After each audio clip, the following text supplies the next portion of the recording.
Welcome to this edition of Labor Vision. I'm Bob Delaney, Executive Director of the Institute for Labor Studies and Research.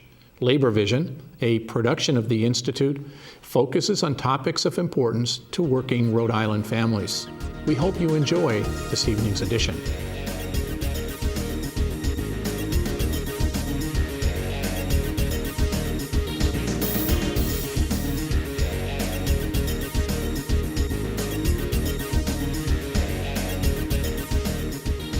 Hello, I am Maureen Martin, and you are watching Labor Vision. Thank you for joining us tonight. Tonight we'll be talking about a new initiative to tackle an old problem, something that's been around since the beginning of time in our workplaces, in our communities, although they haven't been talking a lot about it in our union halls. I'm the Secretary-Treasurer of the Rhode Island AFL-CIO and President of the Rhode Island chapter of the Coalition of Labor Union Women, called CLUW. With me tonight are two other members of the CLUW chapter, Erica Hammond, Workforce Labor Liaison at the Institute for Labor Studies and Research, and Sarah Markey, who is an Assistant Executive Director at the National Education Association, Rhode Island. Welcome, Erica and Sarah. Thank you so much for joining us. Thank you for having us. So tonight we'll be talking about Help a Sister Out, period, a 4-month-long campaign to collect menstrual products to be distributed to girls and women in need, and hopefully to raise awareness about the issue of menstrual equity. Erica, let's start with you. You've been a great inspiration getting this whole campaign kind of going, and I know you have a history of fighting for low-wage workers and working on economic and social issues. And we know, through our work in the last few weeks on this, that 20% of workers in Rhode Island work in low-wage jobs and don't have the means to afford basic household expenses, including food. So as we can all figure out, if you can't afford food, you certainly can't afford these products. Right. And so we know a lot of girls and women are missing school and work because of the lack of affordability or the lack of accessibility for these products. So I wonder if you could talk to us a little bit from your perspective about this Help a Sister Out, period. Absolutely. When we're talking about the issue of women's health and menstruation, it's so commonly thought of as a women's issue, and it's so much more than that. It's an economic issue. If people aren't able to put food on their tables working in these low-wage jobs, they're working 40 hours a week and still unable to put food on their table. They're not going to spend the money on menstrual products for themselves and not for their families. But they still go through the menstrual cycle. They still have to go to their jobs. So it gives people the decision as to whether or not to go to work and have to fight through this. And potentially, if you don't get breaks at your job, you may not go to work because you don't have time to go to the bathroom. If you don't have enough money to buy menstrual products, you won't be able to take care of yourself at work, so you may choose not to go to work. And it's just a continuous cycle. Goes on and on. Right. Sarah, what do you think about all that?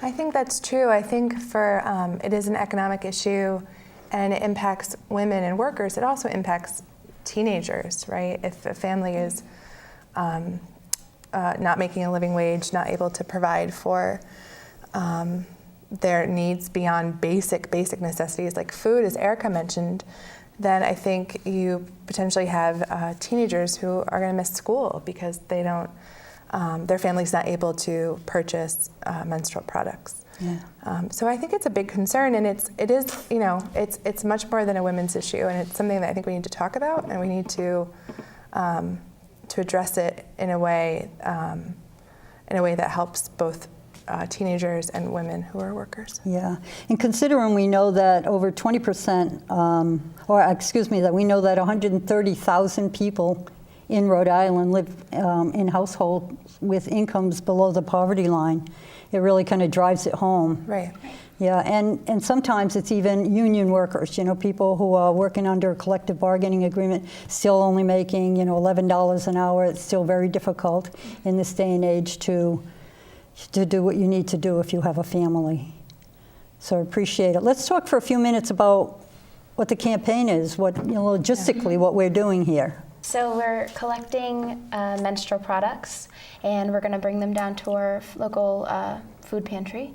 The Rhode Island Community Food Bank. Yes. Yep. And I mean, when we were talking about this campaign, when I was first learning about it and heard about it, one of the things that was so alarming to me was a lot of people don't think about menstrual products when they think about hygiene or health and like health products, personal hygiene products that are donated to these community food banks. And I was just looking at a few different studies, and there's a study that it's like less than 6% of people donate menstrual products when you're having a specific personal hygiene drive. Yeah. So people just don't think about it. We've been conditioned so many years to not think about menstruation and to only think about it as a women's issue and to keep it hush-hush. And because of that, we've conditioned ourselves to make this an invisible issue and make menstrual products invisible need. And they're definitely not an invisible need.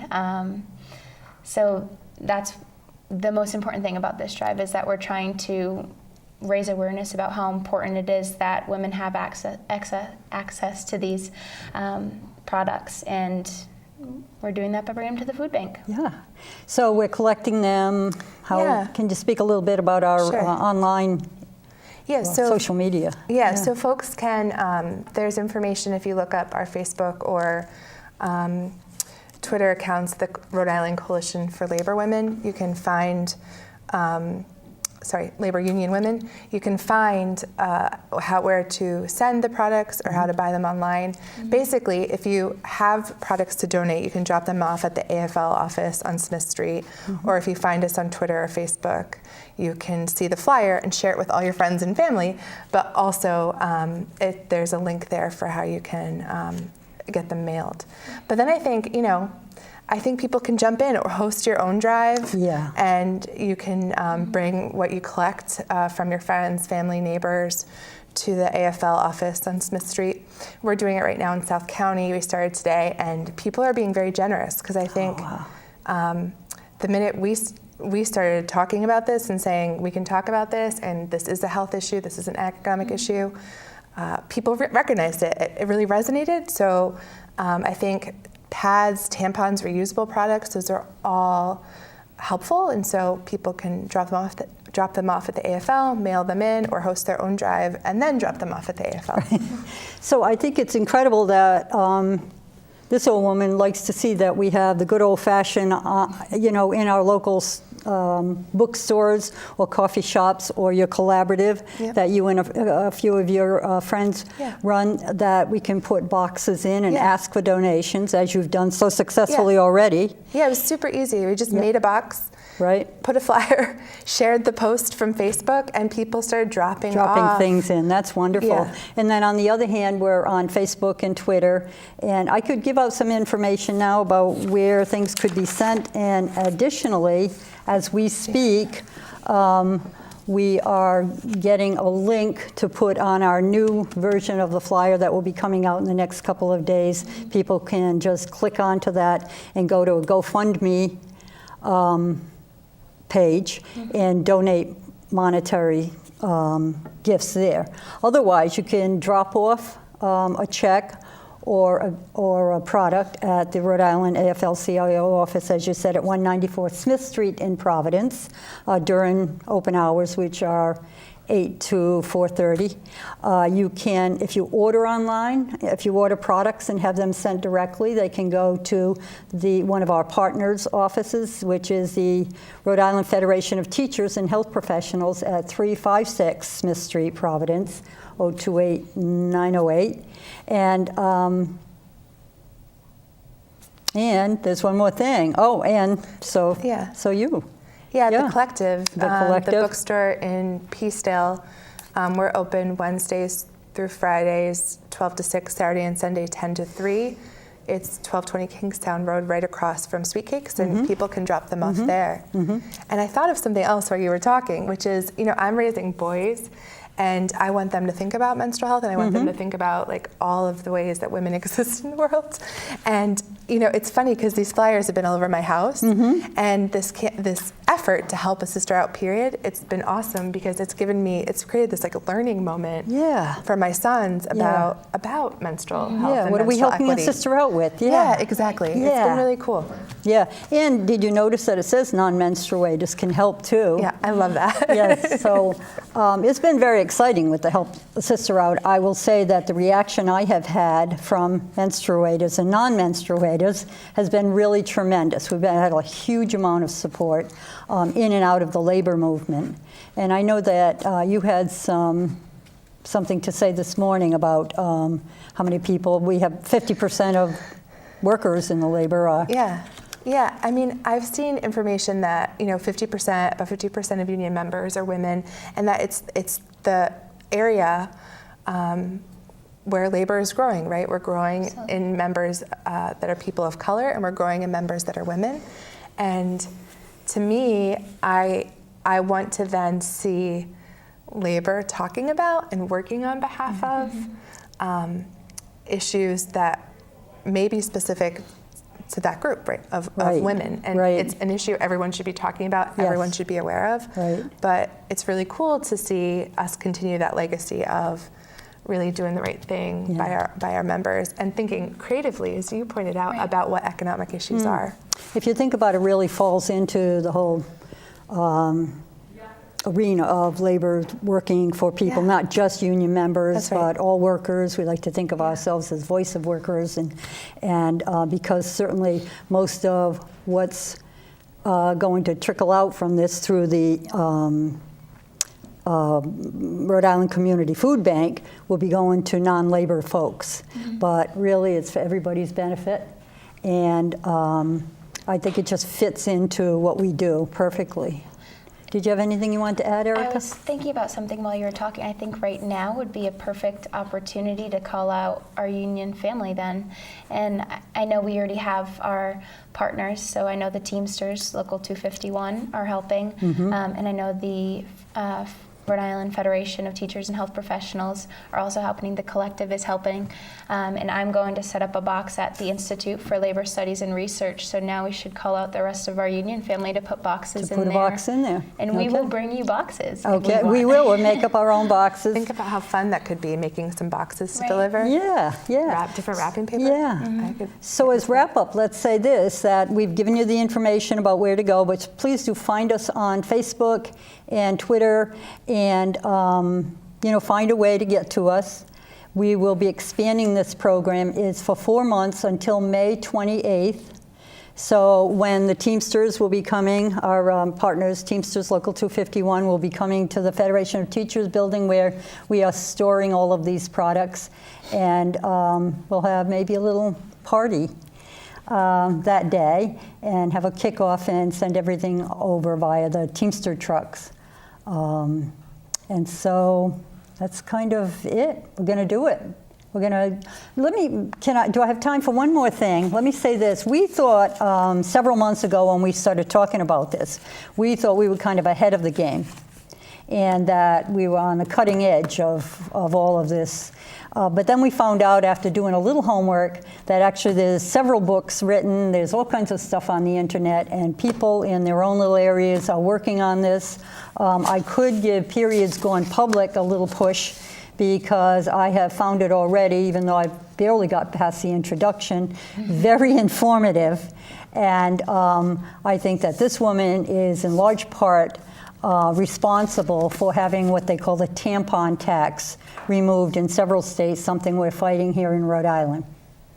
So thank you very much. Thank you for joining us on Labor Vision. I thank you ladies for your input. It's been really great. Thank you for leading this. Thank you.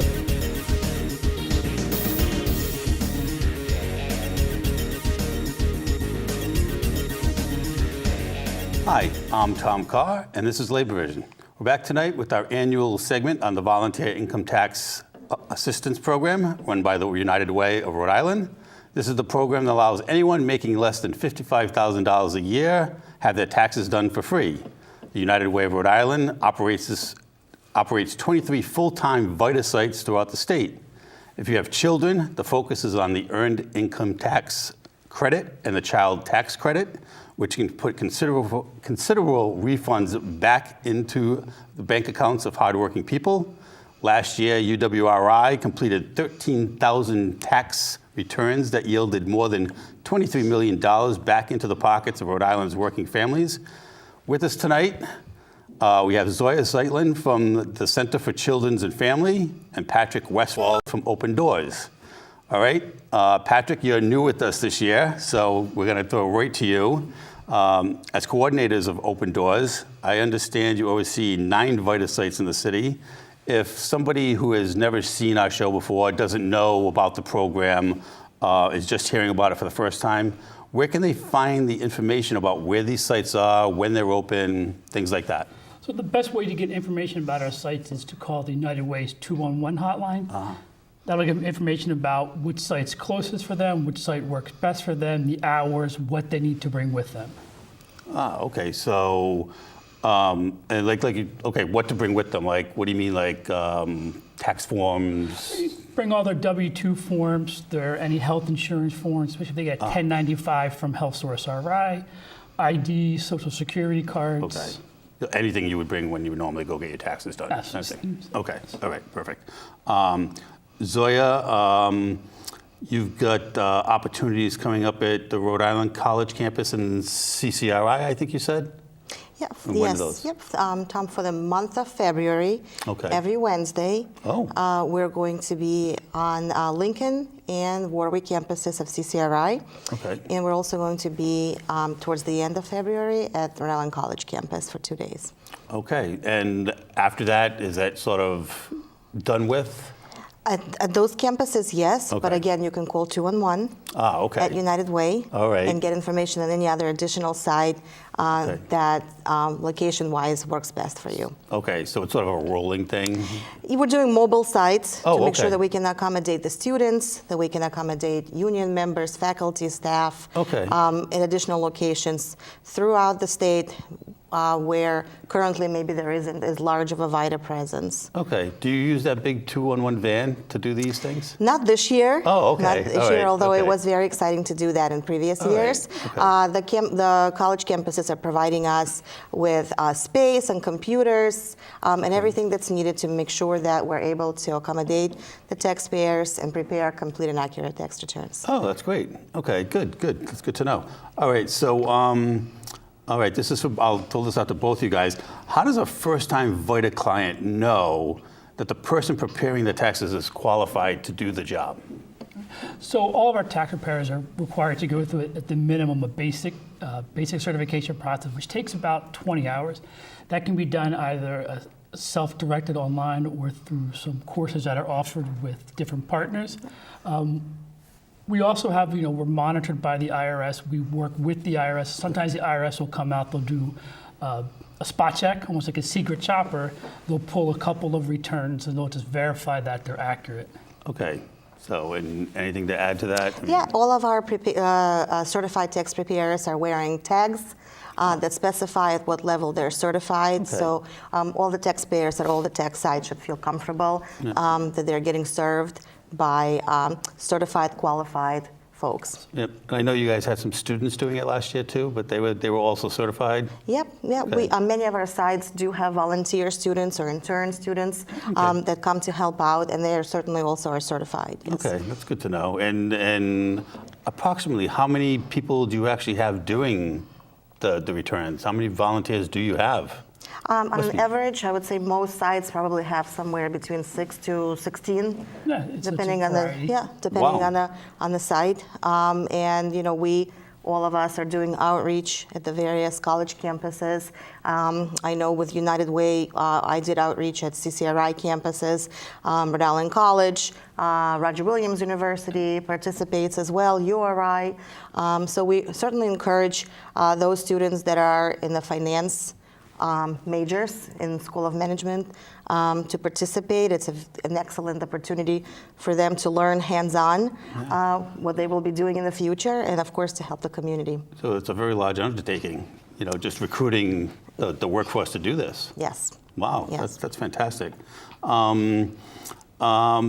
right, so now we get into Can you explain the benefits of the earned income tax credit for our viewers? I mean, these are the kind of things. I'm an English person. I am not a math person. So I mean, I need these things explained to me. I'm sure many people do as well. Yeah, definitely. So it's an additional credit that working folks, either those that own their own business or work for a W-2, can earn, whether they're single or if they're married and have children. All depends on their earnings and the size of their family.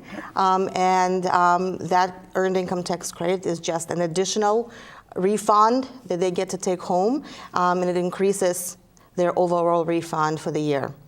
All right. And the more you make, up to a certain point, the more you can get. All right. So depending on like what bracket you're in, it depending increases. Depending how much you earn. Yes, Okay. what bracket you're in, absolutely, and the size of the family. So, are you a single parent with one child, 2 kids, 3 kids? Are you a married family? Again, same thing. 1, Okay. 2, or 3 kids. It caps after 3 kids. 3 kids, yes. Right. So like when I lost my youngest one, he got out of college. That would be a was it sad that was it refund me. year for you. Yes. It was. It truly was a sad refund year for me. Okay, I get that. All right. Okay, so another question. This past year we had major changes to the tax code with this Trump tax plan, or give away to the rich is more like it. Is that going to affect the average filer who comes to VITA? It has. I think all of us have seen that. So the Tax Cuts and the Jobs Act of 2018 did bring some changes. There are no more exemptions. There are higher deductions, higher child tax credit. So that's the positive. The non-child dependent, $500. That's a positive as well. However, and maybe many of the taxpayers have already noticed, earlier in 2018, the withholding for the federal payroll tax has changed, and we have all been getting a little bit more in our paychecks throughout 2018 and going into 2019. So what that might do is unfortunately reduce the amount of refund that many of our taxpayers will see at tax time. Yeah, I think it's important to note that a lower refund doesn't necessarily mean you paid more taxes.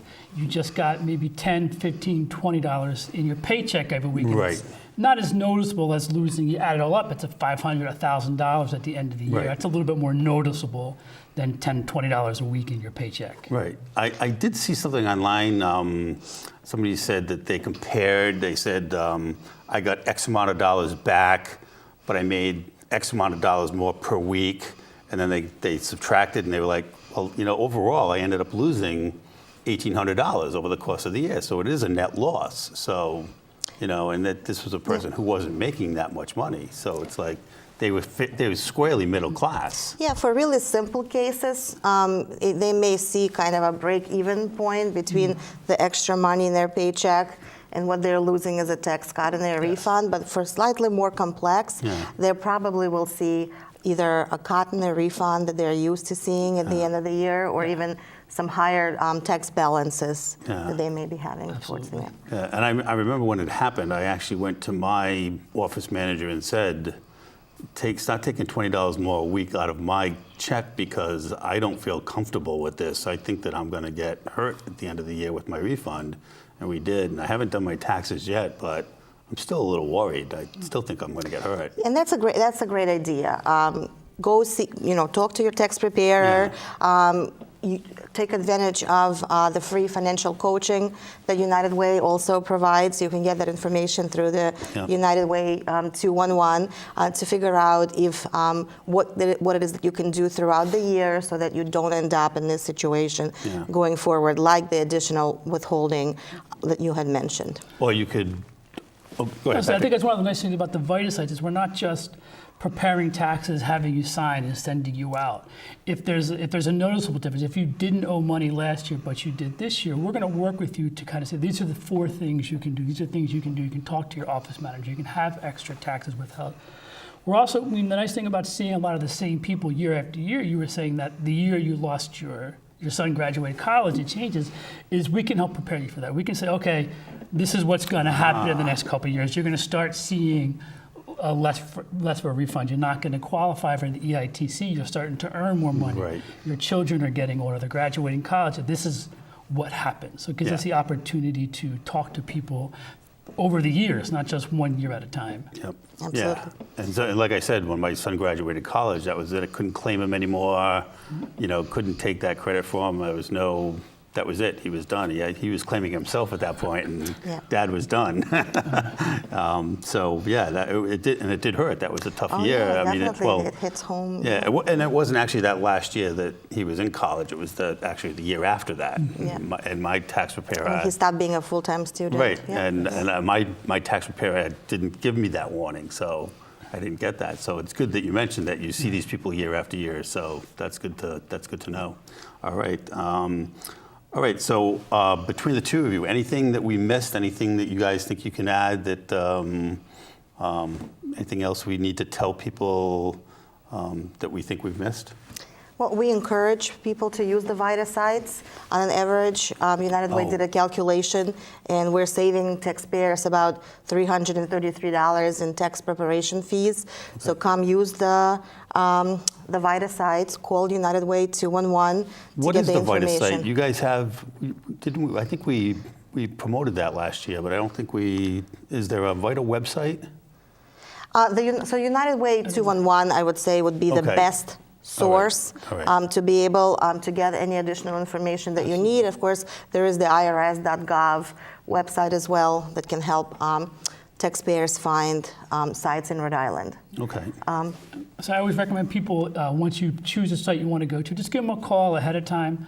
A lot of sites, we rely on the generosity of volunteers. Mm-hmm. Sometimes we have to close our doors before our time is up because we're so crowded. Overwhelmed. We want to make sure our volunteers get home at a reasonable hour. Right. So it's always good to try to make an appointment. If there's an appointment site, if it's a walk-in site, just call and see what their requirements are. Okay, yeah, that's good advice. Yeah, because you don't want to overwhelm. Say you have 6 to 16 people at one site.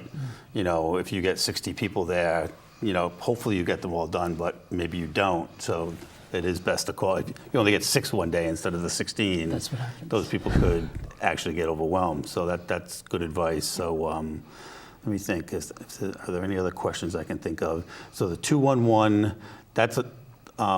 you can call 211. Is there a 211.org or something like that, or just go to the It's through I would say through the United Way website. Okay, yes, so and I know that there is a lot of information posted about the VITA, the Volunteer Income Tax Assistance Programs. Okay, so all right, so that's that. We've done a great job here today. You guys have been fantastic, informative as ever, and that's what we want to do on this show is get the news out that this program is taking place, and get the news out to the people that anyone making less than $55,000 a year, you can get your taxes done for free, and that's what we want people to know. Yes. So thanks for being on.